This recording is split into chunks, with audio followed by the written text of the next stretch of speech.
আমরা এটা জেনেরিক কোশ্চেনটা হচ্ছে বাংলাদেশের গণমাধ্যমকে এবং সংবাদপত্রকে আপনার এখন স্বাধীন মনে হয় কিনা, সংবাদ মাধ্যমের মধ্যে কাজ করতে বাংলাদেশের সাংবাদিকদের অসুবিধা হচ্ছে বা কোনো প্রেফারেন্সকে ভয় পেতে হচ্ছে, যদি আমি ভয় শব্দটা ব্যবহার করি, বা আতঙ্কিত থাকতে হচ্ছে বা কাউকে বেশি খুশি করতে হচ্ছে, এরকমটা মনে হয় কিনা।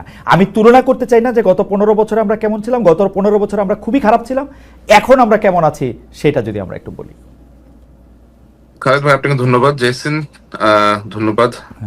সাংবাদিকরা কিভাবে কাজ করছেন, তাদের উপরে কোন রকমের খড়গহস্ত, কোন রকমের কন্ট্রোল আছে কিনা, এই জিনিসগুলোকে আমাদেরকে অনেকভাবে ভাগ করতে হবে আর কি। এখানে তো একটা হচ্ছে সরকার পক্ষের একটা চাপ থাকে, মালিক পক্ষের একটা চাপ থাকে, বর্তমানের যে ক্ষেত্র সেখানে বিভিন্ন পার্টি ইনভলভ আছেন, তাদেরকে সেইগুলা থেকেও আপনার চাপের সম্মুখীন হতে হয়।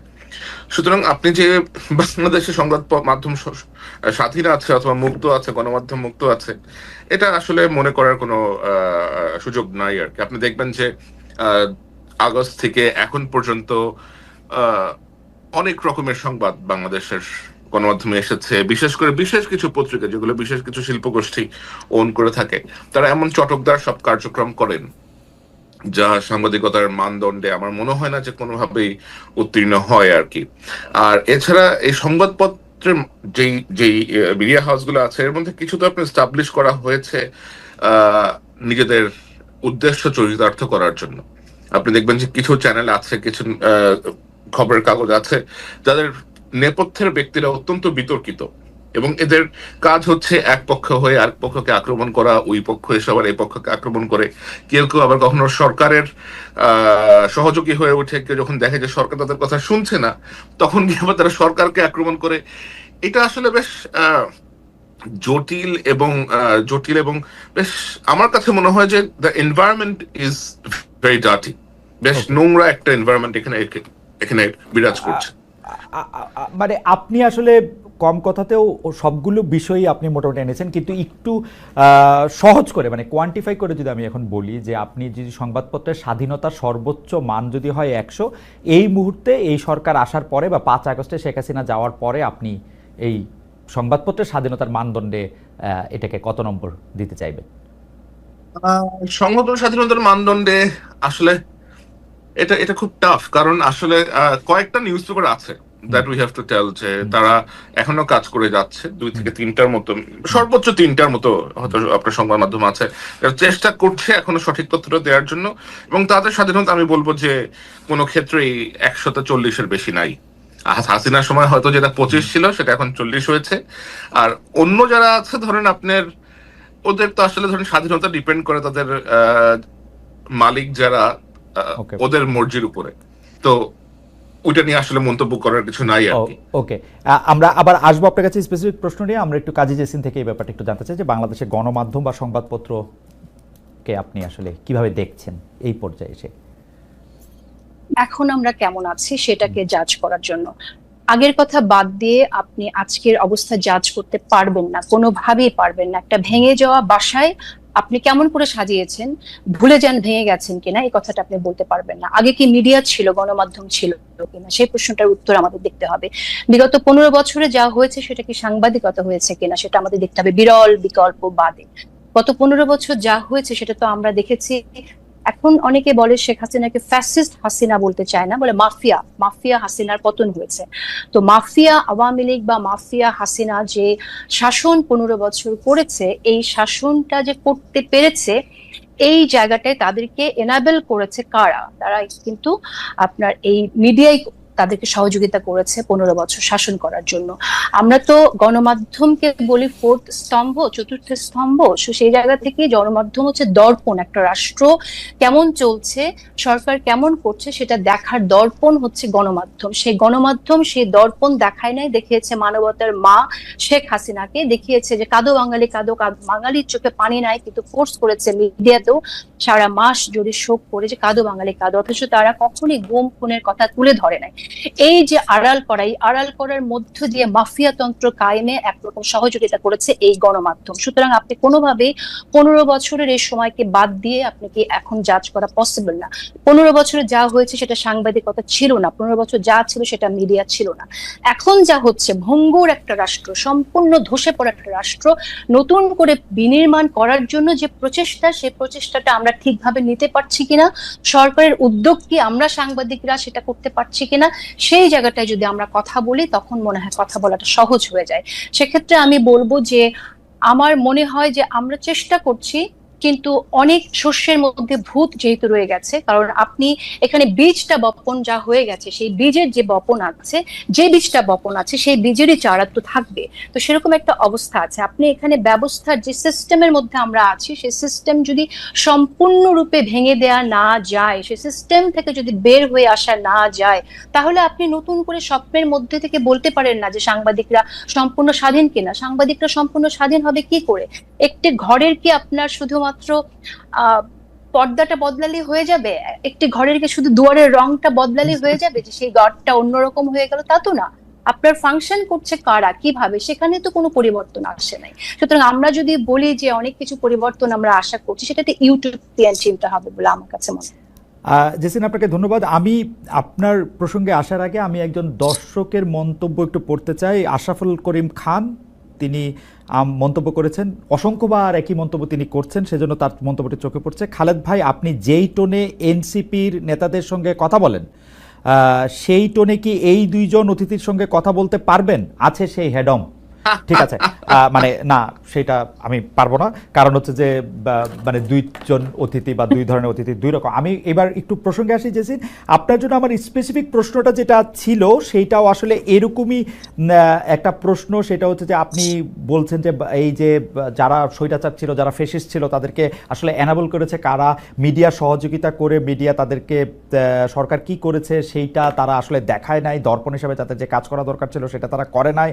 কিন্তু মুশকিল হয়েছে তথ্য প্রযুক্তির যুগে আমরা কিন্তু মিডিয়া যে এটা করে নাই, মিডিয়া যে এটা এরকম ফেল করে গেছে, সেই জন্য বাংলাদেশের জনগণ, পাঠক, অডিয়েন্সও মিলিয়ে মিডিয়াকে কিন্তু সাংঘাতিক রকমের হলুদ কার্ড, লাল কার্ড দেখিয়ে গেছে। এবং মিডিয়া কিন্তু বাংলাদেশে ইরেলেভেন্ট একটা জিনিসে পরিণত হয়েছিল শেখ হাসিনার সময়ে। কেউ বাংলাদেশে গণমাধ্যমকে সেই অর্থে আর বিশ্বাস করতে পারে নাই।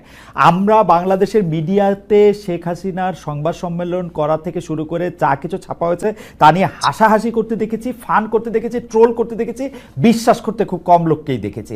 বাংলাদেশের মিডিয়া জুলাই আগস্ট মাসেও চরমভাবে শেখ হাসিনাকে সাপোর্ট করে গেলেও তার প্রতি বাংলাদেশের মানুষ আস্থা রাখে না। কিন্তু প্রবলেম হচ্ছে মিডিয়ার এই পরিবর্তনটা, মিডিয়া যা দেখানো দরকার তাদের দেখাবে, তা প্রকাশ করবে, সেই সাহসটা অর্জন করবে, তার জন্যই পুরো বিপ্লবটা হয়েছে। আমার প্রশ্নটা হচ্ছে সেই বিপ্লবটা সফল হয়েছে কিনা, আমরা যা দেখাতে চাই, যাদের প্রশ্ন করতে চাই, সেটা আমরা করতে পারছি কিনা, সেটা ছিল আমার প্রশ্ন। আপনার জন্য স্পেসিফিক প্রশ্ন যে অনেকেই এরকম বলে থাকেন, আমি একদম স্পেসিফিক নাম ধরে বলি, মোসাফ ফিরোজ, যিনি আওয়ামী লীগ আমলে যে অল্প কয়েকজন তার প্রাইভেট চ্যানেল থেকে অনেক বেশি সমালোচনা করেছেন, তাদের মধ্যে থেকে অন্যতম। তিনিও বলেছেন যে টকশোগুলিতে এখন ভিন্ন মতের লোক থাকে না, একই মতের লোক থাকেন। আওয়ামী লীগ আমলেও ভিন্ন মতের গেস্টটা আলোচনা করতে পারতেন, যেটা এখন পারছেন না। সাংবাদিক মোসাফ ফিরোজ নিজের প্রশ্নের উত্তর নিজে দিয়ে বলছেন, মানে তিনি কয়েকজনের কথা বলেছেন তাদেরকে কেন ডাকা হয় না। টিভি চ্যানেল মালিকেরা মবের ভয়ে সেলফ সেন্সরশিপের মধ্যে আছে। আওয়ামী লীগ আমলে যেটুকু স্বাধীনতা ছিল তাও এখন নেই। কাজী হোসেন, আপনি যদি একটু মন্তব্য করতেন, আমরা জুলকারনাইন স্যারের কাছেও একটা অন্য প্রশ্ন নিয়ে যাবো, এটা নিয়ে সম্পর্ক। জি নিশ্চয়ই। আচ্ছা, আমি এই প্রশ্নটা উত্তর দেওয়ার আগে আপনার কথাটা বলি আগে, যে আপনি যে মন্তব্যটি করেছেন যে মানুষ, মিডিয়া ইররিলেভেন্ট হয়ে গিয়েছিল মানুষের কাছে। যেটা হয়, আপনি বোধহয় জানেন যে ব্যান্ডওয়াগন এফেক্ট সম্পর্কে, রাইট? যে যখন ফ্যাসিস্টরা থাকে তখন কিন্তু তার বয়ান ক্রিয়েট করার জন্য মিডিয়াকে ব্যবহার করে আপনার মুজিবকে এমন ভাবে পীর বানানো হয়েছিল যে এই বাংলাদেশের মানুষ শেখ মুজিবুর রহমানকে নিয়ে, শেখ হাসিনাকে নিয়ে একটি মন্তব্য করতে পারেনি। একটি ভয়ের সংস্কৃতি হয়েছিল, এবং যার পরিণতি হচ্ছে এতগুলো মানুষ, হাজার মানুষ, আমি স্পেসিফিক সংখ্যায় যাচ্ছি না, এতগুলো মানুষ প্রাণ দিতে হয়েছে তাদের জন্য। এটা দায় মিডিয়ার থাকবে। মিডিয়া ইররিলেভেন্ট হয়ে গেলেও মিডিয়ার দায় মিডিয়াকে নিতে হবে। এই কাজটি মিডিয়ার জন্য হয়েছে, কারণ তারা যদি এর আগে তুলে আনতো যে কি হয়েছে, যে কাজটা all the prime ministers main sir করেছে, তার জীবনে ঝুঁকি নিয়ে যে কাজটি করেছে, সেখানে বাংলাদেশে বসে কিন্তু সেরকম কাজ আমরা প্রতিনিয়ত হতে দেখিনি। তো একটা ডকুমেন্টারি অনেক পাওয়ারফুল হতে পারে, কিন্তু এর আগের ঘটে যাওয়া আরো অনেক ঘটনা তুলে আনলে ব্যাপারটা আরো অনেক আগে ঘটতে পারতো, হাসিনার পতন আরো আগে ঘটতে পারতো। এ গেল আমার মিডিয়া নিয়ে মন্তব্য। আর আপনি যে প্রশ্নটি করেছেন যে নিরপেক্ষতার জায়গা থেকে, আমি যখন আমার কাজ করি আমি চেষ্টা করি এখন যারা স্টেক হোল্ডার্স আছেন তাদেরকে ইনভাইট করতে।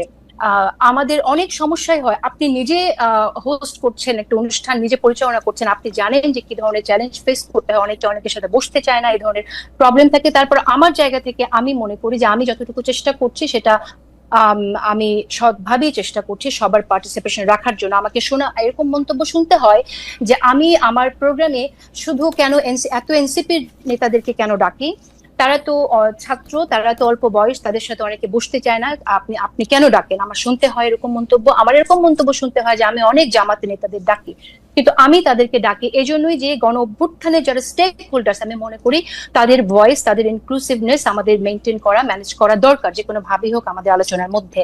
এখন আপনি আমাকে বলতে পারেন যে আমি কেন আওয়ামী লীগের একজন নেতাকে আমি ডাকি না, সেটা যদি হয় আমার নিরপেক্ষতার লিটমাস টেস্ট, তাহলে আমি বলবো যে দুঃখিত, আমি আওয়ামী লীগের কোনো নেতা অ্যাজ লং অ্যাজ আমি যতদিন পর্যন্ত তারা ক্ষমা না চাইছে তাদের অপকর্মের জন্য এবং জনমানুষ তাদেরকে গ্রহণ না করছে, আমি কেউ না তাদের ভয়েস মানুষকে শোনানোর জন্য। আমি এই দায়িত্ব নেব না এবং আমি দায়িত্ব নিতে আগ্রহীও না। যে অপরাধ করেছে তারা করেছে, সে অপরাধের জন্য তাদেরকে সরি বলতে হবে, মাফ চাইতে হবে। মানুষ যদি মাফ করে তখন ডেফিনেটলি তারা আসবে মানুষের জন্য ভবিষ্যতে কি করতে চায় সে কথাটা বলতে। আমি অবশ্য আপনার বক্তব্যের মূল নির্যাসের সাথে আমি একমত। আমি আমি আমি আমি জনাব মোস্তফা ফিরোজ যেটি বলতে চাইছেন, যারা আওয়ামী লীগ আমলে মানে আওয়ামী লীগকে উনি ডাকতে বলতেছেন না আসলে, কিন্তু আওয়ামী লীগ আমলে যারা আওয়ামী লীগকে মৌন বা নীরব সমর্থন দিয়েছেন তাদেরকেও কি আপনি ডাকের বাইরে রাখবেন কিনা, বা তাদেরকে ডাকের বাইরে কি মবের ভয়ে রাখা হচ্ছে কিনা সেটা আপনি বলবেন কিনা। যে ধরেন সরাসরি আওয়ামী লীগ করে নাই, ধরেন তারা খুন খারাপিতে অংশ নেয় নাই, উনি কয়েকটা নামও বলেছেন আসলে, সৈয়দ ইশতিয়াক রেজা, জয় মামুন, এরকম কয়েকটা নামও বলেছেন। আচ্ছা, এখন একটা বিষয় সেটা হচ্ছে যে মিডিয়া নিয়ে কথা বললে তো অনেকের কথায় চলে আসে। তো আমি আসলে দেখেন, আমরা তো কলিগস একসময় একসাথে কাজ করেছি, কিন্তু আমরা অত্যন্ত দুঃখজনক ভাবে প্রত্যক্ষ করেছি যে যখন চোখের সামনে, সবার চোখের সামনে এই ছাত্রদের হত্যা করা হয়েছে, তখন তারা এই পতিত হাসিনার অফিসে গিয়ে তারা যে বক্তব্য রেখেছেন, এটা তো আমাদের জন্য অত্যন্ত দুঃখজনক ছিল। টু উইটনেস, সাক্ষী হওয়া ইতিহাসের, যে সাংবাদিকরা এই জায়গায় চলে যেতে পারে, তাদের মানবতা বোধ তারা এইভাবে বিসর্জন দিতে পারে, এই অন্ধত্ব তাদেরকে পেয়ে বসতে পারে, এটা তো আমাদের জন্য দুঃখজনক। আমি আপনাকে এই জায়গায় একটু থামাই, কারণ আমার দ্বিতীয় প্রশ্নটার মধ্যে যে আপনার এই সাংবাদিকদের যে শেখ হাসিনার সাথে যে তাদের সম্পর্ক, তাকে যে আসলে আপনি প্রথমে যে অ্যানাবল করার কথাটা বলেছেন, সেটার ক্ষেত্রে আপনার যে জায়গা, সেটা অন্য পেশাজীবীদের ক্ষেত্র একই রকম কিনা সেটা নিয়ে আমরা দ্বিতীয় প্রশ্নে আসবো। আপাতত একটু স্যারের কাছে যাই। যে স্যার, আপনি একজন পেশাদার সাংবাদিক, আপনার অনুসন্ধানের মাধ্যমে, সোর্সের মাধ্যমে রাষ্ট্রের দুর্নীতি, অসঙ্গতির অনেক ডকুমেন্টস আপনার হাতে আসে, সেগুলি কিছু আপনি নিজের সোশ্যাল মিডিয়াতেও তুলে ধরেন। তার মানে ব্যক্তি আপনার সঙ্গেও একটা সংবাদ মাধ্যমের একটা প্রতিযোগিতা আছে, যে মানে আপনি যেটা আসলে আপনার প্রতিষ্ঠান থেকে তুলে ধরছেন না, এমন অনেক কিছু আপনার ব্যক্তি জায়গা থেকে আপনি এটা তুলে ধরছেন। এই যে আপনার সঙ্গে আপনি সহ অন্য আর যারা এই প্রকাশ করার ক্ষেত্রে নিজস্ব প্ল্যাটফর্ম ব্যবহার করতেছে, সেইটার সঙ্গে কি গণমাধ্যমের একটা প্রতিযোগিতা হইতেছে? এবং এই প্রতিযোগিতাটা কি মানে সম প্রতিযোগিতা, অসম প্রতিযোগিতা? এই প্রতিযোগিতার মধ্যে, কারণ আমি সাংবাদিকতার এতটুকু বুঝি, যা কিছু এডিটেড না তা কিছু জার্নালিজম না। এখন যদি কোনো কিছু মানে এইটা আপনি আসলে কিভাবে আপনি এটা দেখবেন? কারণ অনেক সময় তো এরকমও হইতে পারে, আমি জাস্ট আরেকটা লাইন বলি, অনেক সময় তো এরকমও হইতে পারে যে আপনি হঠাৎ করে ক ব্যক্তিকে খুব অপছন্দ করতে শুরু করলেন। যদি আপনি ক ব্যক্তিকে অপছন্দ করতে শুরু করেন, তখন দেখা যায় যে ধরেন ক আর খ দুইজনের ব্যাপারেই আপনার কাছে তথ্য আছে, আপনি সিলেক্টিভভাবে শুধু ক এর বিরুদ্ধে রিপোর্টটা আপনি প্রকাশ করলেন। এটা হইতে পারে কিনা বা এটা হচ্ছে কিনা এখন? থ্যাংক ইউ খালিদ ভাই। আমার মনে হয় এটা একটা খুবই গুরুত্বপূর্ণ প্রশ্ন আপনি আমাকে করেছেন, এবং এটা উত্তর দেওয়ার জন্য আপনার মাধ্যমে, আপনার থেকে আরো ভালো কোনো মাধ্যম হয়তো আসবে না আমার সামনে, অথবা আই ডোন্ট নো। তো আমার যে অর্গানাইজেশন আমি কাজ করি, আল জাজিরা মিডিয়া নেটওয়ার্ক, এখান থেকে আমি আমার যে ডেস্ক, আমি যে বিষয়ে কাজ করি তা হচ্ছে দক্ষিণ এশিয়া, বাংলাদেশ, মায়ানমার, ভারত, অনেক সময় আরো অন্যান্য প্রজেক্টও আমাকে কাজে লাগানো হয়। বাট যেহেতু আমি বাংলাদেশ থেকে আসছি এবং বাংলাদেশের বিষয়ক সাংবাদিকতা করেই আমার এই পথে যাত্রা শুরু, তো অবশ্যই ন্যাচারালি বাংলাদেশের বিভিন্ন নিউজের প্রতি আমার আগ্রহ অনেক বেশি থাকে। আর লোকজন যেহেতু আমাকে চেনে, অনেকেই আমাকে চেনে, বিভিন্ন সেক্টর অনেকে আমাকে চেনে, অনেকে আমার কাছে বিভিন্ন রকমের তথ্য প্রমাণ সহ পাঠিয়ে থাকে। এখন ন্যাচারালি আমার আল জাজিরাতে কোনো বাংলা ডিভিশন নাই, এবং এখানে আপনার বিভিন্ন রকম নিউজের আমাদের কাছে আসতে থাকে প্রতিনিয়ত, এবং বাংলাদেশ কেন্দ্রিক নিউজই সবসময় করা সম্ভব না। এটা এটা এটা এটা বেশ অসম্ভব একটা বিষয় আর কি। আর ডকুমেন্টারি করতে অথবা একটা নিউজ স্টোরি করতে আমাদের সময় লাগে, অনেক অনেক ওয়েটিং লাগে। তারপরেও আমি যখনই সময় পেয়েছি, আমি আল জাজিরা ছাড়াও অন্যান্য মাধ্যমেও আমার রিপোর্ট আমি করেছি। নেত্র নিউজের জন্য করেছি, ওসিসিআরপির জন্য করেছি, দ্য টাইমসের জন্য করেছি, হারেসের জন্য করেছি, এরকম আরো অনেকের জন্যই আমি রিপোর্ট করেছি। বাংলাদেশের মানব জমিনের জন্য কয়েকটা রিপোর্ট আমি লিখে দিয়েছি।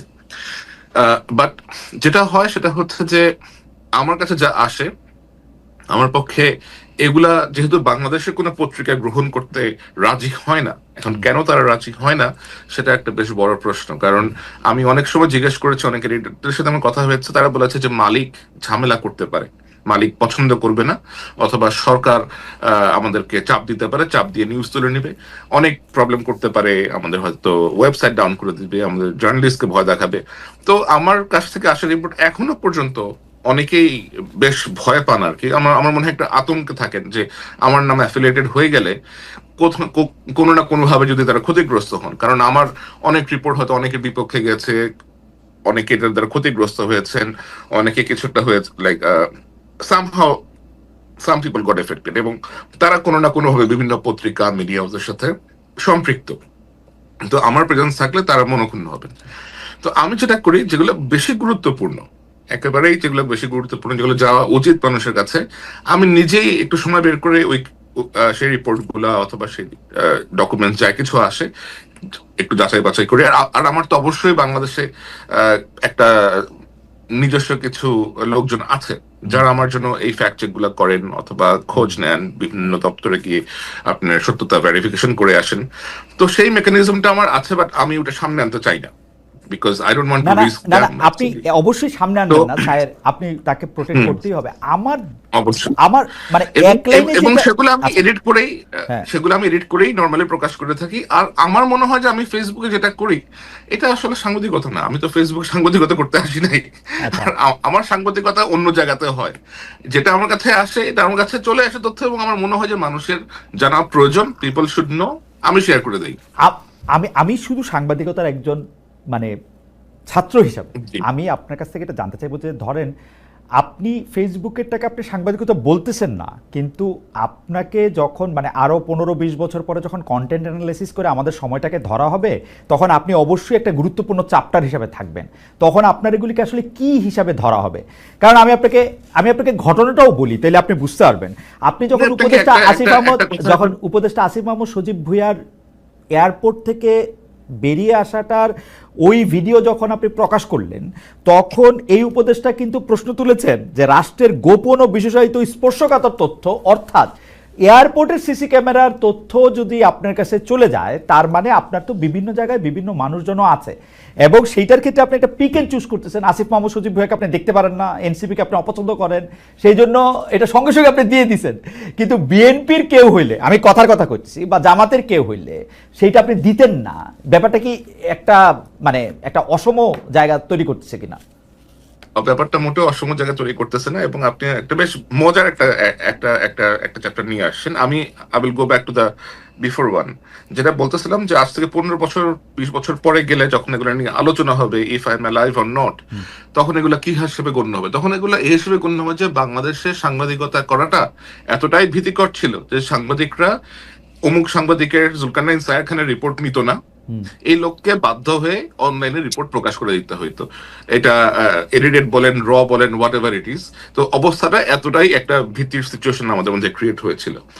আর আমি তো এর আগেও জন্য আজিজের যে এয়ারলাইনের ভিতরে থাকা ফুটেজ ক্যাপচার করে নিয়ে আসছিলাম, ইসরায়েলির যে মোসাদের যে আউটপোস্ট হাঙ্গেরি, দুটোর মধ্যে ঢুকে গিয়ে মোসাদের যে টেকনিক্যাল ম্যানুয়াল স্পাইওয়ারের সেটারও ছবি তুলে নিয়ে আসছিলাম। সেগুলো তো স্পর্শকাতর জায়গায় ছিল এবং সেগুলো তো আমি পাবলিক ইন্টারেস্টের জন্যই করেছি, অনুসন্ধানী সাংবাদিকতার জন্যই করেছি। আসিফের সাথে আমার তো ব্যক্তিগত কোনো দ্বন্দ্ব নাই, আমি ওরা ভালো করেছি, নিয়েও না কখনো কথা হয় নাই। এবং এনসিপির প্রতি আমার কি আছে না আছে, আমার মনে হয় সেটা এনসিপির দুই একটা লিডার খুব ভালো করেই বলতে পারবে। তারা ভালো করেই জানে যে তাদের কোন জিনিস আমার সামনে আসার পরেও আমি তাদেরকে একটা দ্বিতীয় সুযোগ দিয়েছি, এটা তারা জানে। কিন্তু এই দ্বিতীয় সুযোগটা আমি বিএনপি অথবা জামাত হলে দিতাম না এবং দিই না নর্মালি। সো আমার মনে হয় যে ওরা এখনো বেশ তরুণ বয়সে তরুণ। তারপরে আপনার কোনো বায়াস না। কারো এগেইনস্টে বা কারো পক্ষে এরকম কোনো বায়াস অবশ্যই আপনার না। কোনো বায়াস আপনি ভুল কাজ করবেন, চুরি করবেন, দুর্নীতি করবেন, ধরা পড়বেন, সামনে আসবে, আমার কাছে আসবে, সেটা আপনার আমি আপনাকে আমি শেয়ার করে দিব। সেটা আপনার সোশ্যাল মিডিয়া পোস্টিং এর ক্ষেত্রে আপনি কোনো বায়াস থেকে কোনো কিছু করতেছেন এরকম আপনার মনে হয় না? না, never never, I will never do that. আপনি যদি কোনো কিছু একটা অপরাধ পান কোথাও, আপনি আমার কাছে যদি এসে বলেন এন্ড এটা যদি কোনো বিশেষ ব্যক্তির বিরুদ্ধে যায়, এতে তো আমার কোনো কিছু যায় আসতেছে না। আমার তো কোনো মাস্টার নাই, তাই না? Like I don't consider anyone as my master or anyone as my boss or anything like that. আচ্ছা, আমি আবার একটু আসবো আপনার কাছে।